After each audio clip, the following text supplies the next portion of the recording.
ወደዚህ ስትመጪ ማንም ሰው አላየሽም አይደል? ማንም አታስበ፣ ማንም ሰው አላየኝም። ይልቁ አንተ ለምንድን ነው ፈልግሻለሁ ብለህ የጠራኸኝ?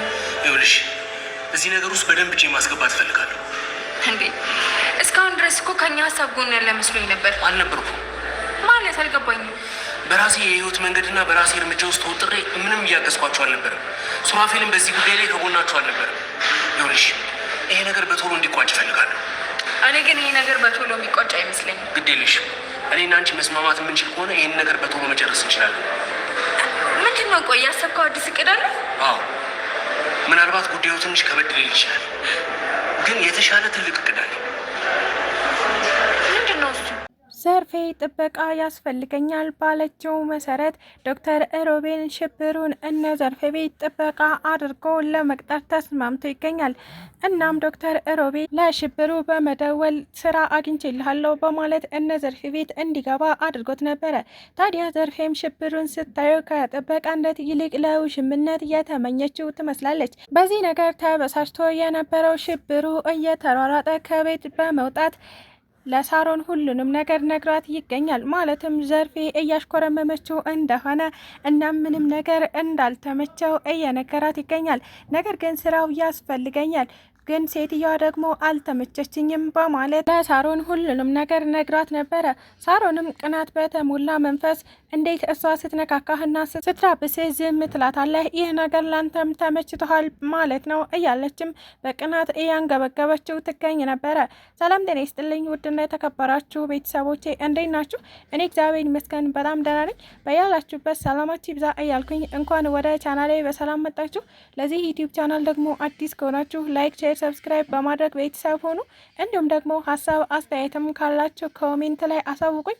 ለዛሬው ደግሞ ቤዛ ፊልምን ክፍል 87 ይዤላችሁ መጥቻለሁ። እስከ ቪዲዮ ፍጻሜ አብራችን ቆዩ። ሉላና ቤዛ በተደጋጋሚ በድብቅ እየተገናኙ እቅዳቸውን እያወጡ ይገኛሉ። ታዲያ አሁንም አንድ እቅድ አውጥተው ነበረ። እሱም ምንድን ነው? አንቺም እኔም በየፊታችን እያስመሰልን እንቀጥል ነበረ። ማለትም ቤዛ ሉላን እንደምትጠላት እናም ደግሞ ሉላ ቤዛን በጣም እንደምትጠላት እናስመስል በሚል ሀሳብ ተስማምተው ይገኛሉ። በእቅዳቸው መሰረት ሉላ ወደ ቤቷ ስትመለስ ለአክስቷ ማለትም ለዘርፌ ማለት ነው ቤዛን በድጋሚ ልታያት እንደማትፈልግ እናም አጥረግርጋ ሰድባት እንደነበረ አንቺ ዲቃላ እናም ያረገሽውም ዲቃላ ብላ ነግራት እንደነበረ እንደሰደበቻት እያስመሰለች ለአክስቷ ሁሉንም ነገር ነግራት ትገኛለች። እናም ከዚህ በኋላ ከቻልኩኝ ቤዛን ላጠፋት እንጂ ላለማት አልፈልግም እያለችም እየዛተች ትገኝ ነበረ። ዘርፌም የምር እህትማማቾቹ የተጣሉ መስሏት የኔ ልጅ አሁን የኔ ልጅ ሆንሻል ማለትም በእኔ እያወጣች ትገኛለች። እናም ለዛ ደስ ብሎኛል ስትልም ነግራት ነበረ። ሉላም አያይዛ ከዶክተር ሮቤል ጋር ድብን ያለ ፍቅር እንደያዛት እናም እሱም ደግሞ በፍቅር እየሰመጠ እንደሆነ ነግራታለች። ታዲያ ማታ በጊዜ ያስተኛንሽ እኛ የራሳችንን የፍቅር ጊዜ ልናሳልፍ ስለነበረ ነው ስትልም ነግራት ትገኝ ነበረ።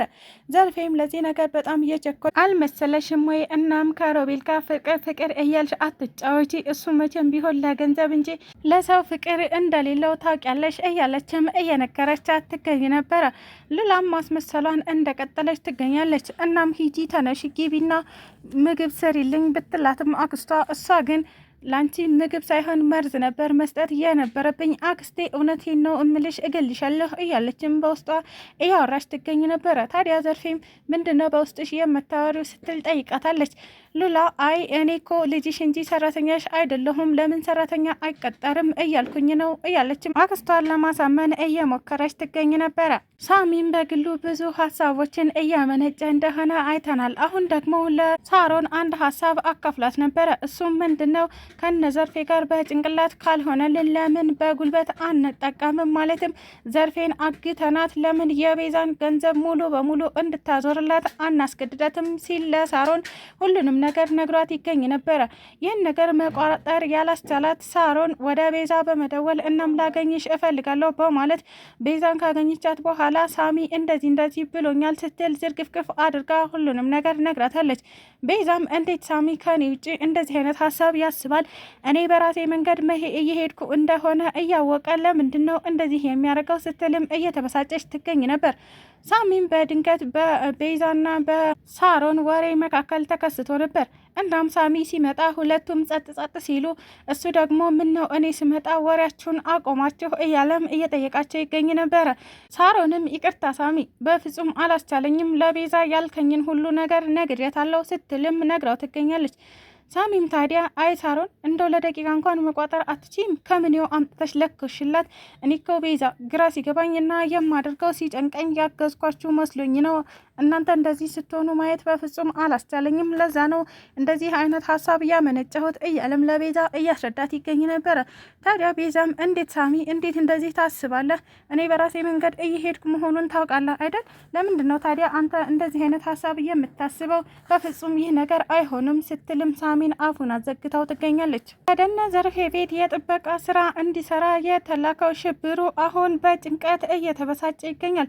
እሱም ምንድን ነው ዘርፌ እንዴት አንተን የመሰለ ሰው ጥበቃ ይሆናል? እሱን በፍቅር ለማጥመድ እየሞከረች ትገኛለች። ይህ ነገር እያበሳጨው ሽብሩም ሳሮን እየተሯሯጠ በመሄድ አንዳችም ነገር ሳይደብቅ ሁሉንም ነግሯት ይገኛል። እሱም ምንድነው ዘርፌ በፍቅር አይን እያየችው እንደሆነ እናም ደግሞ በእግሮቿ የጭኑ መካከል ገብታ ስትነካካው እንደነበረ ሁሉንም ነገር ለሳሮን ነግሯት ይገኛል። ይህ ነገር ያስቀናት ሳሮንም አይ ሽብሩ ይህ ነገር አንተንም ተመችተዋል ማለት ነው፣ እንደሚታየው ከሆነ እኮ በጣም ደስተኛ ነህ እያለችም እያናዘዘችው ትገኝ ነበረ። ታዲያ ሽብሩም ስራውን ብፈልገውም ነገር ግን ሴትዮዋን መቋቋም አልችልም እያለም በተደጋጋሚ እንደተመረረ እየተናገረ ይገኛል። ሮቤልና ዘርፌ የምርም ሉላን እንመናት ወይስ አንመናት እያሉ ከራሳቸው ጋር ግብ ላይ ደርሰዋል።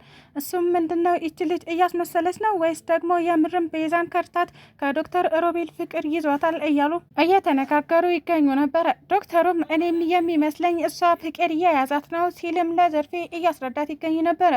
ዘርፌም ታዲያ አዎ ልጄ ካንተ ፍቅር ይዟታል፣ ነገር ግን አንተ በፍጹም ከሷ ፍቅር አልያዘህም ስትልም ሮቤልን እያሳቀቀችው ትገኛለች። እሱም ወይዘሮ ዘርፌ ለምንድን ነው እንደዛ ያልሽው? ሮቤል ፍቅር የማይዘው ድንጋይ ነው ብለውሻል እንዴ? እንዴት ነው ፍቅር የማይዘኝ ሲልም እየተጨቃጨቁ ይገኙ ነበረ።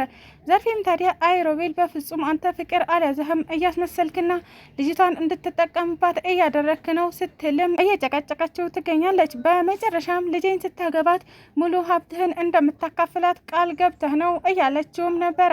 ሮቤልም ታዲያ እሺ እንደዛ ካልሽ እሷም ደግሞ ሙሉ ሀብቷን ታካፍለኛለች ማለት ነው ሲልም ጠይቋት ነበረ። ዘርፌም ሉላ ማለት እኮ መለመላዋን የቀረች መናጢ ደሃ ናት ወይስ ደግሞ የኔን ሀብት ነው የምታካፍል ስትል ጠይቀው ነበር። አዎ ልጄ ናት አላልሽም? ስለዚህ የአንቺ ማለት የሷ ማለት ነው። እናም ከገንዘቡ ላይ ታካፍለኛለች እያለ የመደራደሪያ ሀሳብ እያቀረበላት ይገኛል። ስለተከታተላችሁኝ እጅግ አድርጌ አመሰግናለሁ። ለቻናሌ ደግሞ አዲስ ከሆናችሁ ላይክ፣ ሼር፣ ሰብስክራይብ በማድረግ ቤተሰብ ሆኑ። እንዲሁም ደግሞ ሀሳብ አስተያየትም ካላችሁ ኮሜንት ላይ አሳውቁኝ።